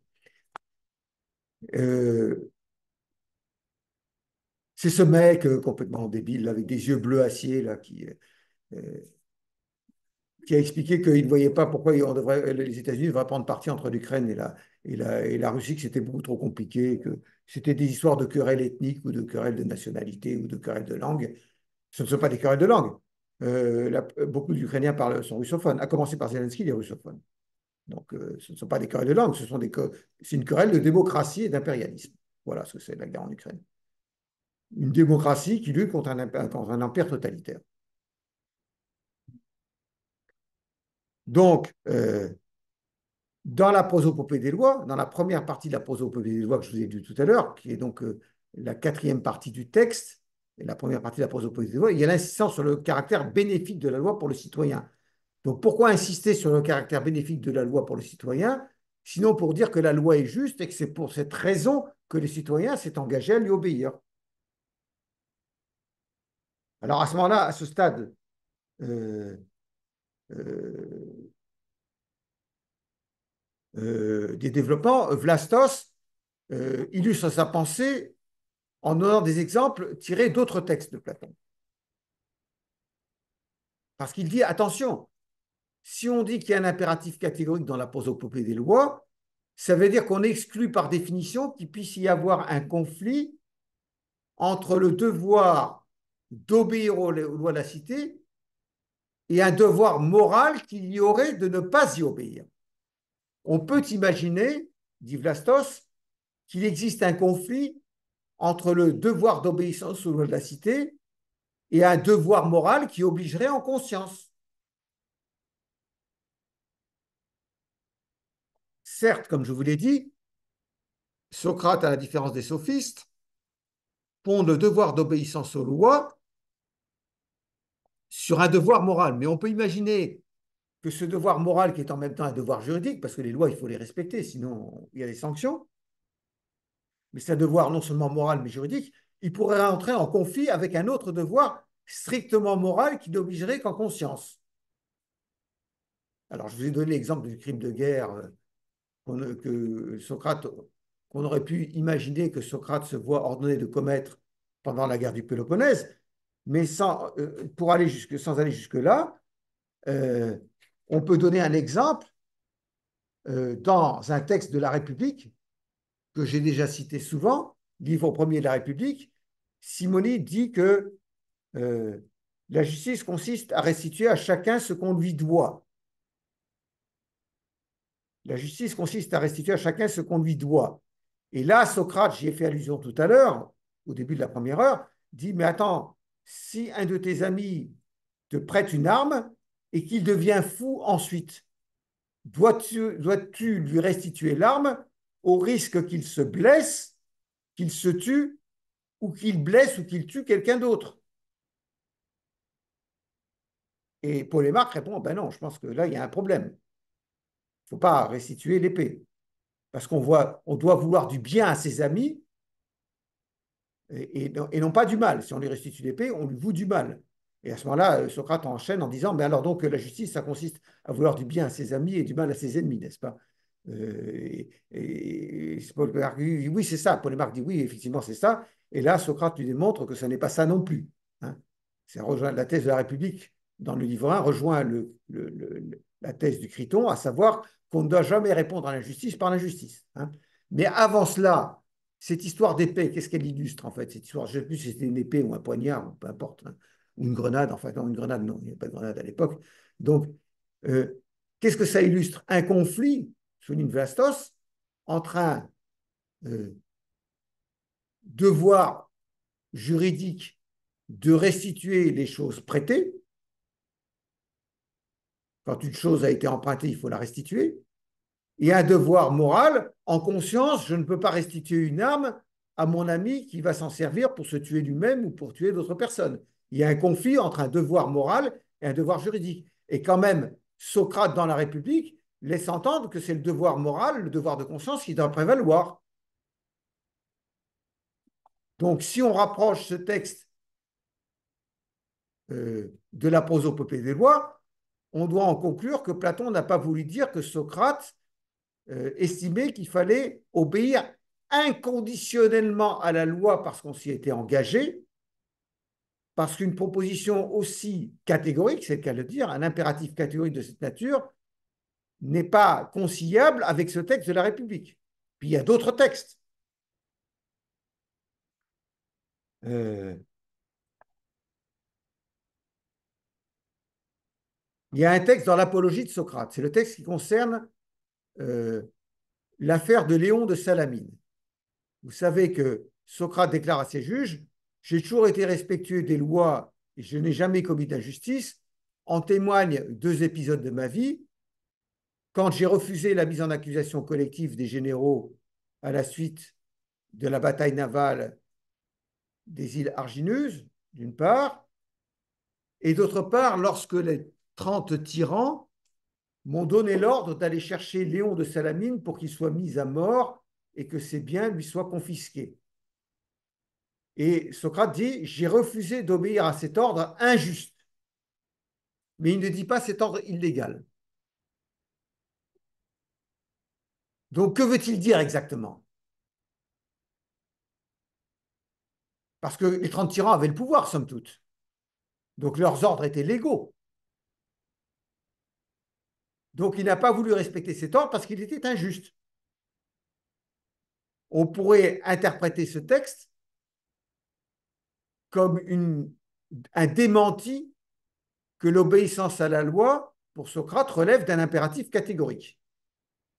Mais on ne peut pas trop exploiter ce texte néanmoins, pour la raison suivante, c'est que dans l'apologie de Socrate, Socrate ne dit pas que l'ordre que lui avaient donné les 30 tyrans était illégal. Il se borne à dire qu'il était injuste.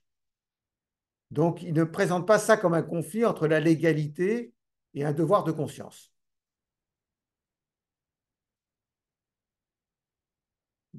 Il y a encore un autre texte dans l'apologie de Socrate.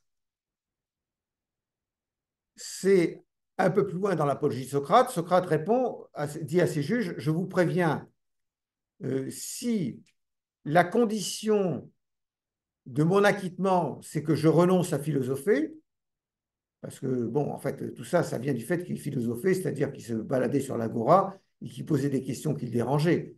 Donc, on en a marre de toi, Socrate le philosophe, hein, il va t'arriver des ennuis, hein, c'est ce que Calliclès avait dit dans le Gorgias. Donc, Socrate dit à ses juges, si vous m'enjoignez de cesser de philosophie pour avoir la vie sauve, je vous dis tout de suite, je ne souscrirai pas, je n'accepterai pas. Je continuerai à philosopher, même si je m'expose à la mort. Donc, n'y a-t-il pas là aussi une forme de désobéissance civile qui est annoncée à l'avance? Mais ce n'est pas vraiment une désobéissance civile, parce que Socrate dit à l'avance ce qu'il ne fera pas, en acceptant la sanction pénale qui en résulterait. C'est-à-dire, s'il continue à philosopher en dépit d'un jugement qui l'aura condamné à cesser de philosopher pour avoir la vie sauve, eh bien, il accepte le châtiment qui en résultera ensuite, c'est qu'il sera condamné à mort. Donc, ce n'est pas vraiment en appeler à la voie de la conscience pour résister à la loi, puisqu'il accepte par avance le châtiment légal qui en résulterait. Donc, les textes qu'on rapproche de la prosopopée des lois ne sont pas toujours univoques. Mais il y a quand même un texte de la République qui est assez clair, c'est ce texte sur l'épée qu'on refuse de restituer. Ça, quand même, là, il y a tout de même une contradiction avec la prosopopée des lois. Si la prosopopée des lois devait être interprétée comme un impératif catégorique d'obéissance aux lois, fondé absolument sur la convention tacite qui a été passée. C'est la raison pour laquelle Vlastos estime qu'en fait, c'est la seconde interprétation de la prosopopée des lois qui doit prévaloir, à savoir que on est convenu d'obéir aux lois parce que c'est juste, parce que les lois sont justes, parce qu'il y a justice à obéir aux lois. Donc la cause de l'obéissance aux lois, la cause de l'engagement d'obéir aux lois, c'est la justice des lois. Mais enfin, ça reste de discuter. Alors, seconde difficulté d'interprétation, vous pensez que je peux terminer ou pas d'après vous? Ou je laisse la seconde difficulté d'interprétation pour lundi? Vous n'en pouvez plus? Ok, lundi. Et après, on passe à Platon, parce que j'aurais voulu finir aujourd'hui, d'accord? Ça va, c'est clair à peu près ou pas? J'ai essayé d'être le plus clair possible. Maintenant, si vous avez des interrogations lundi, vous pouvez prendre le micro et poser des questions. Tout est exposé dans le cours écrit plus en détail. Merci de votre patience et à lundi.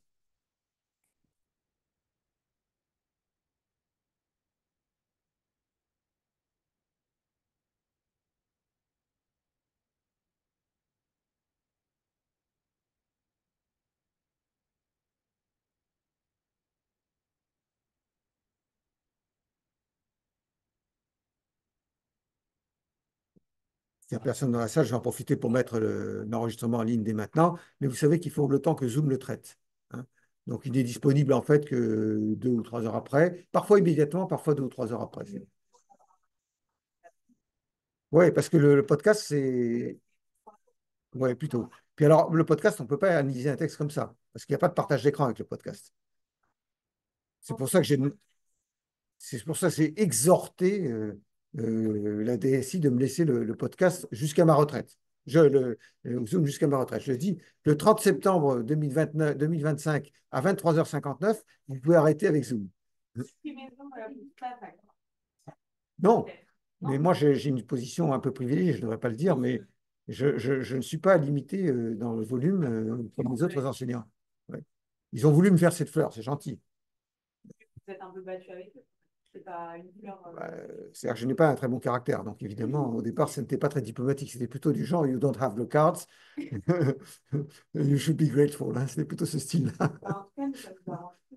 Mais j'ai expliqué qu'en fait, le podcast et le Zoom ne font pas double emploi, contrairement à ce qu'on pourrait penser. Donc, et je sais, à Melun, au premier semestre, pareil, j'avais le podcast. J'ai hurlé pendant des années pour avoir le podcast à Melun, je l'ai eu. Ils ont été obligés finalement de le mettre, mais j'ai continué à faire Zoom en même temps. Je pense que il faut fournir tous les instruments qui sont possibles pour que les étudiants puissent bien travailler. Voilà. Évidemment, on n'est pas très nombreux, mais je m'en fous. Parce qu'on est 170 dans le cours quand même, hein. Oui, que tout le monde récupère les Il enregistrements. y en a un certain nombre qui sont connectés à distance déjà, donc ça fait. Et deuxièmement, de toute façon, si les gens ont TD ou doivent préparer un TD ou un truc ou un galop d'essai, il faut qu'ils puissent suivre les enregistrements. C'est fait pour ça. Pas obligé de venir au cours, c'est pas l'armée ici, hein. On n'est pas à la pointeuse, hein. Voilà. Bonne soirée. Merci beaucoup. Bonne soirée.